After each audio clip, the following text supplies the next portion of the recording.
نظر اٹھانا ہی سب سے بڑی خرابی ہے کہ سارے شہر میں طوفان بے حجابی ہے. اب سفر میں ہے، کوئی کھڑکی میں دیکھتا رہے گا تو بیچارہ حیدرآباد تک تو حالت خراب ہو جائے گی، باطن کا بیڑا غرق ہو جائے گا. یہ معنی اچانک نظر ہے، معاف اچانک میں چینک کی چینک نہ پی.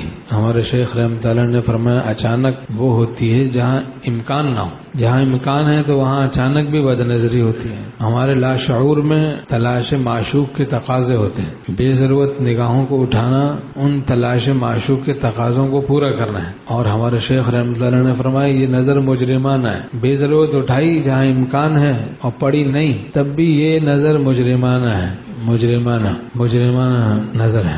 تو یہ معنی اچانک نظر ہے، معاف اچانک میں چینک کی چینک نہ.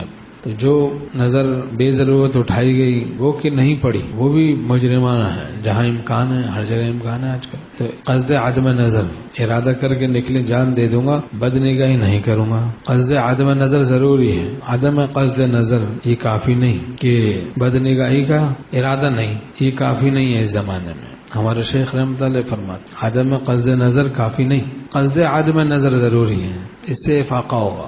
ارادہ کر کے نکلے جان دے دوں گا بد نگاہی نہیں کروں گا، نظر جھکا کے چلنے کی رکھنے کی عادت ڈالیں، پھر حفاظت ہوگی انشاءاللہ. خالی ذہن ہو کے نکل گیا تو پھر غفلت میں مبتلا ہو جائے گا، آزاد ہو جائے گی نگاہ. حضرت تھانوی رحمہ اللہ اس کو فرماتے تھے کہ قصد عدم ایذا ضروری ہے، عدم قصد ایذا کافی نہیں. کسی کو تکلیف دینے کا ارادہ نہیں، یہ کافی نہیں ہے. ایسے آدمی سے بھی تکلیف پہنچ جاتی ہے لوگوں کو. قصد عدم ایذا، ارادہ یہ ہو کہ میری ذات سے کسی کو تکلیف نہ ہو. پھر غلطی ہوگی نہیں، ہوگی بھی تو سنگین نہیں ہوگی، اور پھر توبہ کی بھی توفیق ہو جائے گی.